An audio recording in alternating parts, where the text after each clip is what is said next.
Hello, ladies and gentlemen. Welcome and thanks for tuning in to the Two Fit Podcast, hosted by the Two Fit guys, Jake and Josh. Now, Two Fit, by definition, is actively pursuing a state of health and well-being beyond perceived limitations. So, if you're looking to push the boundaries of performance mentally, physically, and everywhere in between, then you have come to the right place.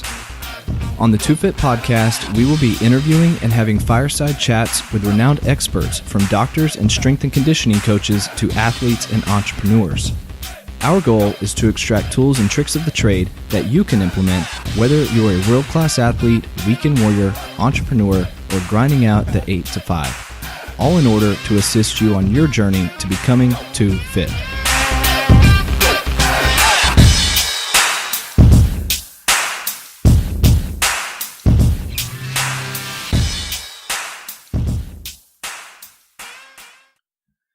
What's up, guys? Welcome back to the Two Fit Podcast. I hope this week's going well for you. Well, I'm excited to introduce our guest for this episode. His name is Dr. Alvin Brown.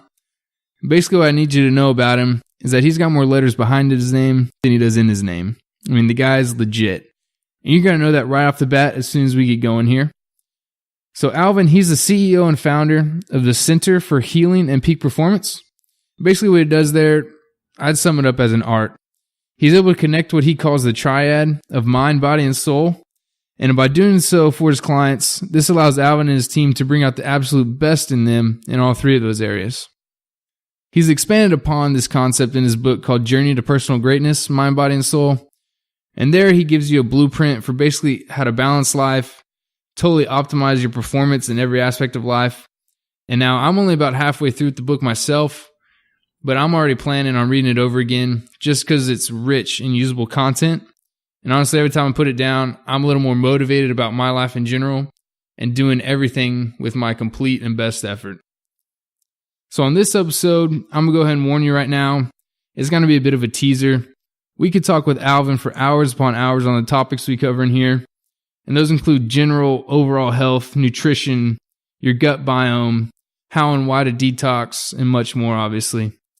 But by the time we're done, you'll have no doubts as to why we sought after Alvin for our own advisory board, and you'll be left wanting to hear more from this guy.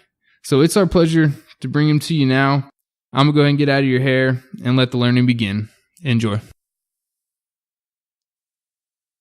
All right, Dr. Alvin Brown, thanks for being with us today. Yeah, welcome to the show. My pleasure. Yeah, we've been excited about this interview for a while, so glad to finally have you on.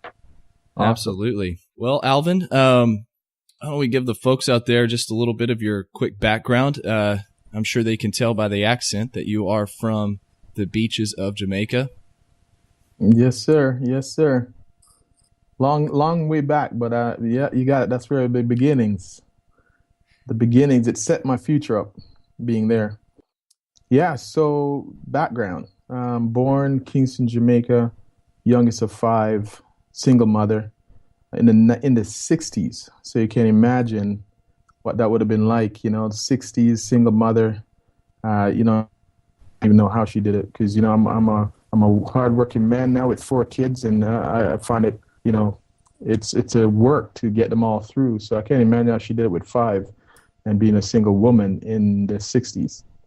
So yeah, so anyways, she somehow, we moved around quite a lot while we were down there. And then about 77, she, again, somehow moved myself and her, and my brothers and sisters stayed in Jamaica. She moved myself and her to right up to Canada. And I tell you, that was an adjustment coming here. You're coming from hot, sunny weather to cold, and we came in the winter. So it was all like, it was weird, man. It was magical, but scary at the same time because, you're seeing this white fluffy stuff coming down. And, and getting used to the culture shift. And it wasn't, we're very diverse today in Canada, but it wasn't that way in the 70s. So, you had to adjust to all of that too. So it was a huge adjustment. And then 2 years later, my brothers and sisters joined us in 79, and the rest was history. We kind of bounced around, struggled a little bit. Again, you can imagine now we got 5 of us in Canada. My mom worked as a housekeeper And that was about the length of the money. I love that quote where it says we had too much month left at the end of the money. So right, Yeah. so it was kind of tough, but somehow we made it through. We stuck together as a family, and we had a lot of laughter. I got to say that got us through. A lot of our furnishings. I didn't put this in the book, but we can expand on that. But a lot of my furnishings were you'll somebody throw a nice piece out, and we go pick it up later on when nobody was there, kind of thing, furnish our home. And that's how we got through, man. And then, at about 14 years old, I left home because I just sick and tired of having it that way all the time. And I said, we're gonna move again. We got kicked out of one place, and we're on the road again to move to a different government housing. And I said, that's it, man. All through my head, I kept thinking, you know what? I was meant for more than this, man. This is not my reality. That theme kept ringing in my head, So I left home, knocked around for a bit. Also, I started taking on sports. First thing I started was high school wrestling because it was the cheapest. All you needed was a singlet. You didn't need much for that. And from there, it led me to martial arts. And I got my black belt in Taekwondo, and sports for me set me up for the future because it gave me the look, the discipline I needed, the mentor, the discipline, the teamwork, the focus, the drive. It gave me all of that I wouldn't have got any other way because, no mentor at home. My mom was busy working. So sports really helped me out. That's why I believe in it. And then from there, I went on to boxing and dance. When I met my wife, I started to dance. I met her in high school. She danced, and I thought, I used the excuse that I wanted to work on my footwork. So I joined dance. What kind of dancing are we talking about? And we're talking ballet, we're talking tap, we're talking jazz. Oh, man. Yeah. Off the deep end. Off the deep end, buddy. But let me tell you, it wasn't a bad thing. I was the only guy in the class, so yeah. Well, I remember. Give that. I remember as a kid, they used to tell me that a bunch of NFL players were taking ballet and whatnot to work on their footwork too. I don't know if that was true or not. Yeah, bingo, exactly. I think Herschel Walker too did it. Really? Yeah, I think so, if I'm not mistaken. Chris Carter action, huh? Exactly right. Bruce Lee did it. So I looked for all those excuses to do it, but one thing led to the next, and like I said, it set me up. Every experience set me up for what I got going on today. So it's all good. Now, Alvin, not to take you off path there, but I did have a question kind of arise, and I think I meant to ask you this a while back when we met. I know you said you had that burning mindset, but what gave you that? Because at the age of 14, it sounds that's quite the leap of faith. Kind of walk away and do your own thing. Yeah, that's a really great question, and that one is left up for debate. I'm trying to figure that one out too because I don't know if it's nurturing. My thought process goes towards maybe I had that love for my mom, and my mom is like extremely, for all of us, she's extremely supportive. So I guess I was led to believe nothing was impossible. So, and when you're faced homelessness and a lot of crime, and you're not as scared about failure because what are you going to lose? What are you going to do? You're going to go broke again? And so what? I already been there. I know what that's like. So it's no big deal. So my ego and my pride was check. So I would say that's the thing, is knowing that if you've been there already, if you've been there and done that, what can go wrong? Right. Kind of along the same lines, you just always had that feeling of you were meant for more. Yeah. Do you feel like have you found your purpose? Have you found your more, what you're meant for? Are you along that path now? I would say so. I would definitely say so, because you know what, I ask myself, this is a burning question every day. I'm constantly evolving and reiterating and asking myself, am I there? And continuing to have the courage to evolve and reiterate and grow. If I feel many times we can get stuck in the comfort zone, and I find that it takes a lot of courage to break out of that comfort zone and try something new and evolve into more of the person who you are, because as human beings, we're constantly evolving, man. We're never gonna stay the same as we are last year. If you are, then I don't know. It's gonna lead to some frustration for me, anyways. Sure. So yeah. So I say yes. I am. I wrote a book, and I'll talk about that later. But I wrote a book, and as I was saying to the guys earlier, that book. I wrote that book. I created the book, but now the book is creating me. So it's facilitating my growth, man. So I keep. I've just realized that the book is called Journey to Personal Greatness, Mind, Body, and Soul. And I realized after introspection that I have been on the path to searching for my greatness, whatever that is, and I keep evolving. So, and I love helping people find theirs. So yeah, I'm on my path. That's great. Yeah, we're definitely going to dive into that book here in a little bit. We'll obviously put a link to it in the show notes so everybody can check it out because it has some amazing nuggets in there. We'll give you a few tidbits later. Alvin, what took you from this kind of boxing, wrestling, dancer into the field of sports medicine, where you currently are now?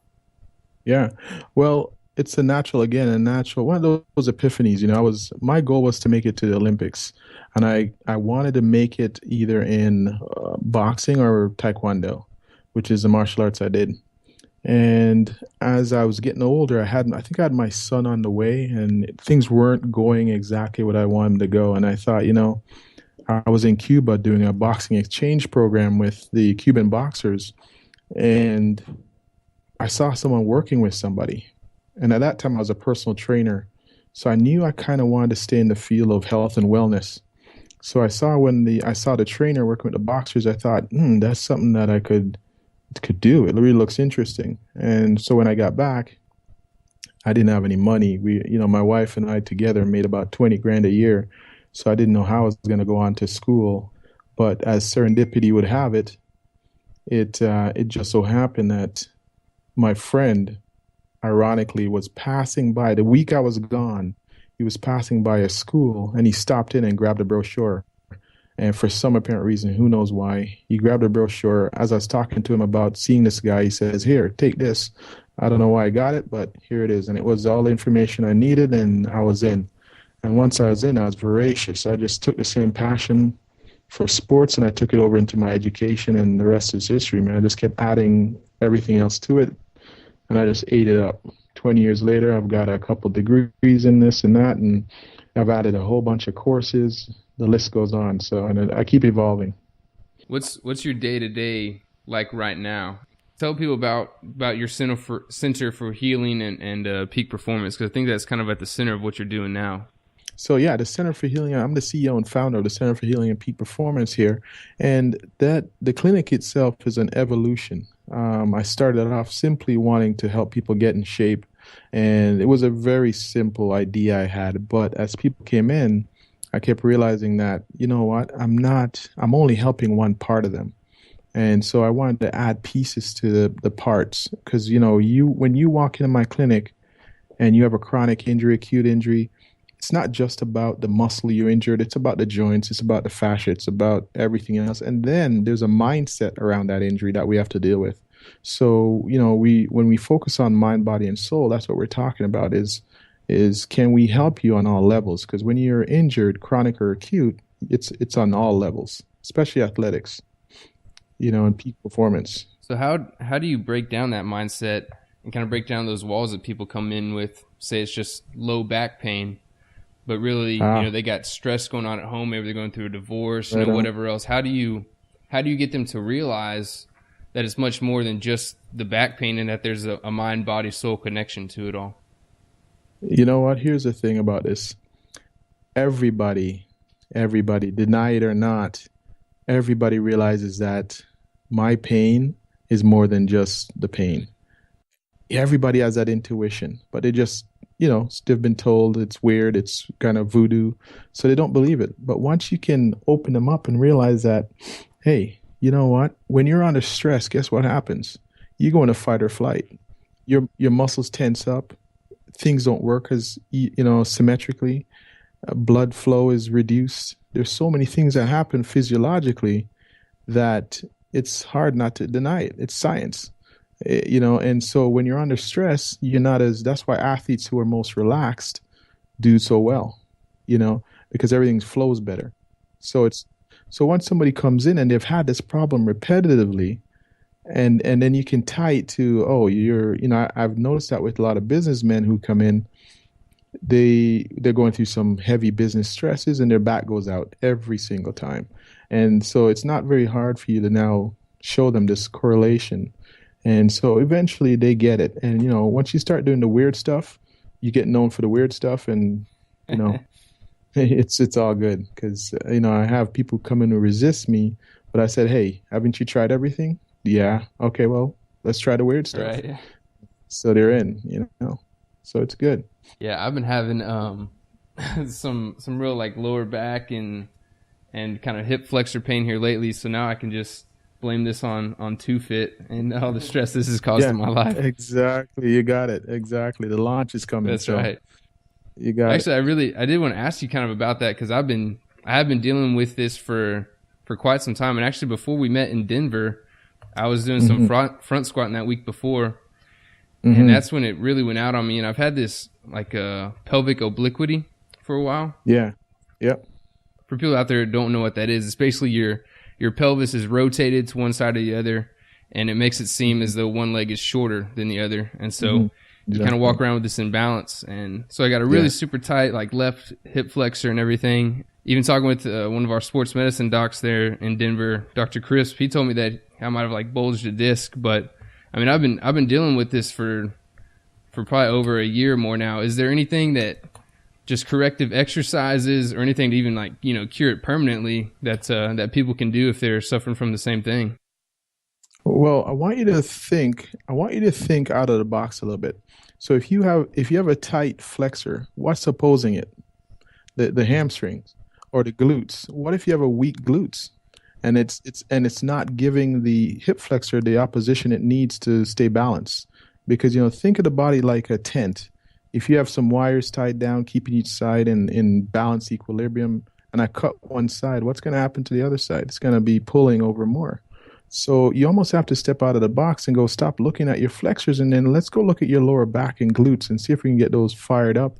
See if your stride length, even from side to side, are you striding less on one side versus the other? Because unconsciously gait is an unconscious thing we do. So if you've got a short stride length, you're going to walk yourself right back after you get adjusted again. So we got to look at your stride length. We got to look at your glutes. Are they firing? And if it's a disc, how's your tailbone, your sacrum? Is it in the right posture position? Because again, disc is an end result of, it's a symptom. The discal herniation is a symptom, not the cause. And so we got to go back and look at your structure and function. And, so it's a real deep level dive you have to take. If it's a chronic issue, you have to go dive deep and take a bigger picture look. Yeah, that's great. If only the rest of medicine could kind of see it that way instead of giving me a heel insert and telling me that's all they can do for me. Again, external. I mean, there's nothing wrong with heel inserts, but you got to do them at the right time and for the right reason. Alvin, would you recommend like some ART or active release therapy on something like that? You know what? Here's the one thing I would say is what I would recommend is a really smart person who knows how to apply it. And I'm not saying I corralled smartness, but what you need is someone who learned the technique and then now can apply it to the right time. So any technique can work if the reason for doing it is right. So if I step back, and it's all about the diagnosis, and the tool that you use is part of is a small percentage, but it's the diagnosis, the right diagnosis. So ART, yes, it'll work great. Who's applying it? It'll work even better. If that thought process is going, what should I ART? Should I ART your hip flexors, or should I, stimulate your gastrocs and cause the hamstrings to fire? Maybe maybe it's a short leg, maybe it's a spinal rotation, that issue. And not to confuse the issue, it's stepping back and taking a look at the big picture. Get a 40,000 foot view, watch you walk, and see how you're unconsciously moving your body and what's left over. And then you can really, if anyone out there has a chronic issue, any of your listeners has a chronic issue, move away from the symptoms. Start thinking about, questioning someone on gait. How can you look at me? Can you watch me walk? Do you watch me walk? Do you, and get a big picture look at things. Sure. That's what we need to focus on. Yeah, and I think for people out there that aren't that familiar with ART, because it's really not that discussed, I don't feel. Basically, imagine you were lifting a barbell and your right side was continually feeling stronger. You may have an asymmetry, but you also may have just some impingement that you don't even know about. It's causing a certain muscle group not to fire. And I've read many instances where people have some ART therapy and their strength massively increases Exactly. without even lifting between those sessions, just going from pre-ART to post-ART. And yeah, so something to look into for sure. Exactly. And again, it's about knowing where to apply those techniques and why, because we can all learn techniques, but it's where and why to apply it. They're all powerful. They're all super powerful techniques.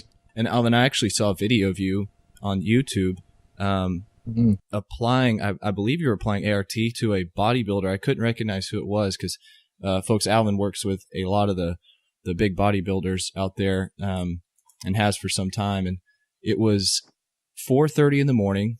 And the guy that you were applying pressure to, I'm going to quote him as saying, "I live for this shit."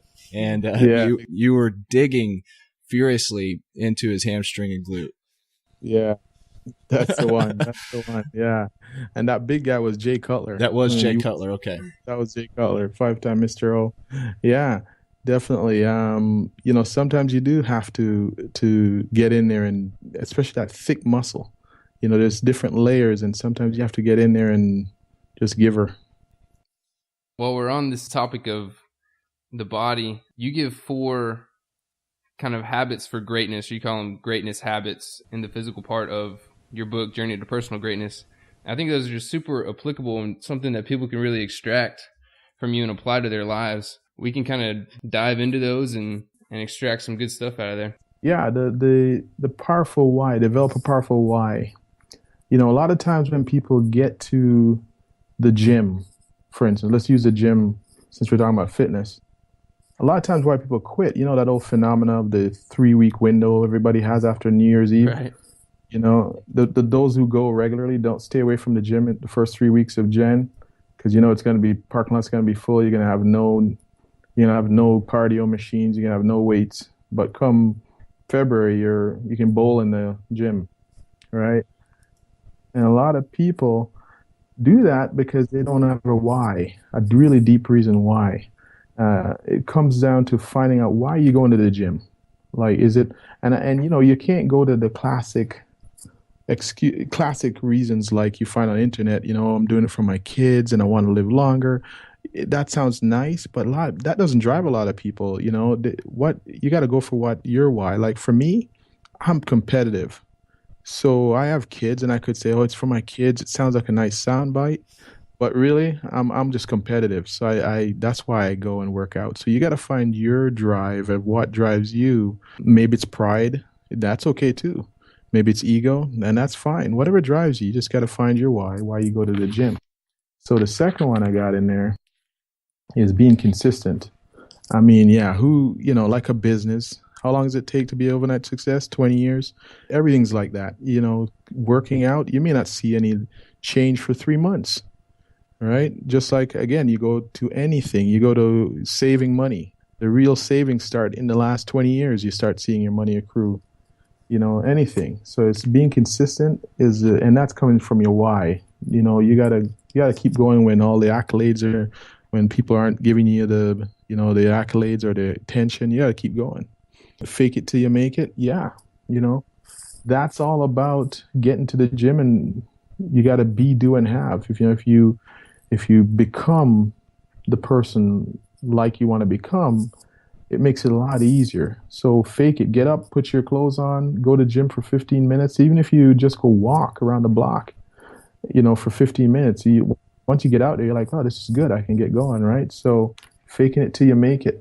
Number 4, I got here is the KISS principle. Keep it simple. You ever go to the gym? I'm sure you guys have seen it. Someone they've never hit the gym before in ages. Like they haven't been in there, they don't even know what it looks like. They first enter the gym, and you get to see them on the ball or the rebounder, and they're doing these fancy one-legged push-ups with the bar in the hand, or they're doing a one-legged topple turn with a. I mean, really, let's just get in there and walk on the treadmill, and then some push-ups, some sit-ups. Get in the gym and take it slow, and keep it simple. And then you can get into the fancy stuff, where you saw the guy with the kettlebell and he's got one leg up and he's doing an arabesque while he's spinning and turning. I mean, don't start there, right? Make it simple. Get in the gym, get your half hour in, your 20 minutes, whatever it is. Don't talk too much because, when you think about the gym, you got to think about in and out, in and out. So, it doesn't become a burden. Keep it simple. And Alvin, I'd like to lead that into a section of your book with the chemical essence, diving into the nutrition side of that. So you're touching on the physical, going to the more internal. But I kind of wanted to open that with, you have a part in here in that section of the book, and I think sums it up very well for probably how 99% plus of society views food. It says here, when we eat, we tend to be driven by the yearnings of the stomach and the taste buds, foregoing all the signs and symptoms associated with the foods we ingest. The real goal of eating is to unlock the power trapped in our foods. And I think that is so well put, because I think it's so easy to forget in our society, and especially in the countries we live in where food is so readily available. We forget that food is fuel. Yes. And that everything we eat has an effect on not just our stomach and our energy levels, but our minds. Yeah, exactly. Yeah, there's a great book out called The Second Brain. And there's a lot of research now showing how much serotonin, 90%, 80 to 90% is formed in the gut. And then melatonin also formed in the gut. And if you think about it, what are some of the things people struggle with today? They struggle with sleep issues and stress and mental issues. Just being depression and SAD, seasonal affective. So there's a lot of correlation with that and the foods we're eating. And today's food supply, we don't want to get into that, but it's not what it used to be. Let's put it that way. When we think about food, you and I were going out, the first thing we ask each other is, so what do you feel like eating? When you're coming from a feeling, emotional part, depending on the mood you're in, you're going to eat junk, most likely. You're not going to say, I feel like some salad. And well, sometimes you might. But the average person would go to, you know what, let's go have a pizza, let's go have a burger, or some cakes or some donuts or some, it's usually what you feel like. You want to ask yourself, what would fuel my body? Because the questions you ask yourself, your brains will find the answer for. So if you're asking yourself, what would fuel my body right now so I can get through my day, I don't have that 3 o'clock, put my head on the desk and fall asleep kind of reaction. So it's all about eating for switching your mindset, not eating just for the tongue. Because once it passes your tongue, it's gone. And now it starts to have its reaction. That kind of brings up something. I actually saw another YouTube video that the center put out on detoxification. It's kind of a trendy subject nowadays, and a lot of people are doing these juice cleanses, which is really just filling them with a bunch of sugar without the fiber in it. Just kind of go over, I mean, why should we detox? How does somebody actually go about it? Well, detox, why? If you think about from the moment we start eating, we never give the stomach or the body a break. We kept dumping things in, and that cost of the food we eat. And as you can see in North America, the overweight, the obesity is rising. And you think about all the leftover foodstuffs in someone's gut that are in there and never get a break. We never give our stomach, gallbladder, liver, pancreas. It's just consistently dumping food in your system or hormones in your system. What machinery works consistently, burning out and never gets a break? no tune-ups, no anything. So uh, detox programs are great for tune-ups, are great for helping this on a cellular level to have everything reboot. And even just, getting started on a detox is just take 1 day a week where you slow down, not as much heavy meats and fats where the body's constantly dumping in. And what you're going to notice, you have a ton more energy for one, and two, you just on the mitochondria on a cellular level starts to function better, giving you more energy. And it's just every other country in the East has some kind of a cleansing, has some kind of a lighter day, but we just believe in supersizing it and dumping it in, so it's a great way to just step back. It's almost like why we need a mental detox at times to just reboot. Why do you take vacations? Yeah, and Alvin, the what are just a couple of things that people can easily implement? They may think, oh my gosh, I don't want to do a 2-week cleanse where I take 20 fiber pills a day and I'm on the toilet for 3 hours, Exactly. Because I think that's what a lot of people might think of when they hear detox and the detox in a box type thing. I know for me personally, I implemented quite a long time ago. Just when I wake up, I'll do a little warm water with some apple cider vinegar and lemon. Yep. And it feels great. Are there any things that I can definitely recommend that to people out there to try before your morning coffee or whatever you drink? But exactly. Is there anything that you would recommend that they can do kind of on a weekly basis, or if they are in need of a deeper level of cleansing? Yeah, I would say just think about it like a vacation. Who works 52 weeks a year? Not many of us. At least you get Sundays off, or something. Imagine working 365 days a year at a heavy rate. I'm talking heavy, not even a day off. And so I would suggest even keep it simple. Take 1 day a week, your least strenuous day. Take that day and do liquids, juicing. Like you say, lemon is great. That hot water and lemon juice, get the liver stimulated, the gallbladder. And take 1 day and just do smoothies and just think about it as giving your stomach a break, giving your stomach a day off, 1 day to recoup, a week, a month, you take your pick, even once a year, for goodness sakes. And you'll notice how clarity in your mind, you'll notice less bonking throughout the day. You'd think at first, when I first thought of doing this, I thought, I'll never survive. I'm like 200 pounds and active and I'll never survive. But geez, I had more energy. My mind was stimulated because it wasn't busy dealing with all this activity. And I slept better too. Real quick, would you recommend juicing with or without pulp? Because I know that just blood sugar issues. Do you have any recommendation on that? Yeah, I would recommend it without the pulp in. Yeah, without the pulp in. So if you get that, I have an omega juicer. Not that I'm recommending it, but I actually have to update my juicer. But I started with that, and it cleans the pulp out. And then you can use the pulp for anything else you want, making carrot cakes, muffins, and so on. So awesome. Yeah. Well, we might just have to call this Dr. Alvin Brown Part 1 because you gotta go. Some of us actually have to work around here, but yeah, exactly. I mean, before we let you go, maybe just what's 3 things that somebody can do just to start living a healthier life? The first thing I would say, let's start with the mind. Turn off a lot of the radio. Turn off a lot of the CNN constant negative news. Start to get a mind fast where how about this? Start your day thinking your own thoughts. What do you want to have in your day instead of letting somebody else think for you? Getting up on all the latest news, it's great, but what difference are you making by knowing it all and so forth? So take a day off fast or start your morning off thinking your own thoughts. That's the first thing. Start with the mindset and getting a clear picture of what you want. What's your intention for the day? So that's first. Number 2 is start with go out for a 5-minute walk, 10-minute walk. And I say 5 or 10 because no one's going to do that. But if you think about it, like not starting huge, start small. Get out and be active.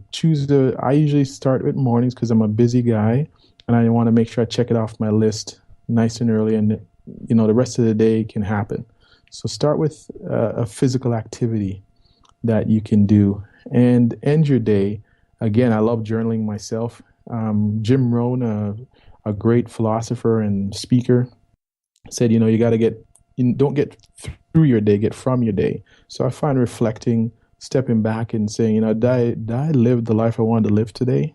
Or did I do the things I wanted to do to make this day? Because every day that you do something well is creating your future, So it's almost like athletes. Athletes focus on that practice. If they do that practice well, it's stepping back and taking control of your life, basically. So those are my three, is to reiterate that is, again, focus on what you want, what's your intention, get active, and finish your day with a little bit of reflection, what you want from life. It's great advice. We know everybody will appreciate that. And so, yeah, Alvin, thanks for being on the show. Great stuff in there. And everybody, please check out the book. You will not be disappointed. Journey to Personal Greatness, Mind, Body, and Soul by Dr. Alvin Brown. Where else can people find you? Well, you can find me on the website, www.journeytopersonalgreatness.com, or my clinic name, www.tchpp.com. Tom, Charlie, Harry, Peter.com, and it's broken down to the Center for Healing and Peak Performance. So, and on there you can connect with me. I'm starting an online coaching program, and lots of there's some YouTube links and so forth. And I'm got my podcast going too, which I'm gonna have to get the two fit guys on there, and all is good. Awesome, man. We appreciate having you on, Alvin. Yeah, appreciate you. All right, buddy. We'll talk soon. You got it, man.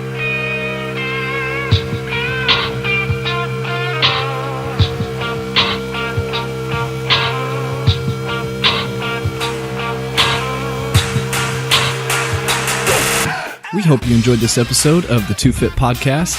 This episode is brought to you by 2Fit USA, the sports nutrition company owned and operated by the 2Fit guys. To show our appreciation for you tuning into the podcast, we would like to give you a 10% off your entire order at 2fitusa.com. All of our products are sugar-free, paleo-friendly, gluten-free, non-GMO, and a whole list of other buzzwords. So hop on over to 2fitusa.com. Don't forget to use your promo code FIT1, that's FIT1 at checkout. We highly value and appreciate your feedback, so please leave a review about the products and the podcast at our website, 2fitusa.com, under the podcast and products pages. You can also leave a review on iTunes. Now, if we happen to read your review during one of our podcasts, you'll receive a 1-month free subscription of all 2Fit products. So write something noteworthy. If not, we probably won't read it anyway. So go leave a review, listen to the next episode, and till next time.